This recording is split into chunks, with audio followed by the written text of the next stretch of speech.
So this is a boat we just had delivered here that the drive quit pulling, and it had just been serviced.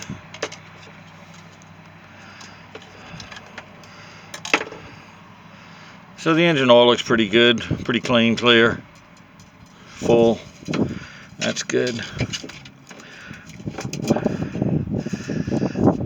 But the main thing is that I asked about that drive oil bottle, and as you can see, I said there was a full and an add, and it's completely empty.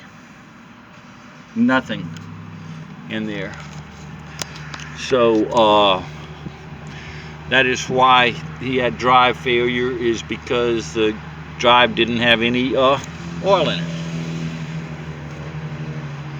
And I sure would have to pull this motor, because this is the only way to access it.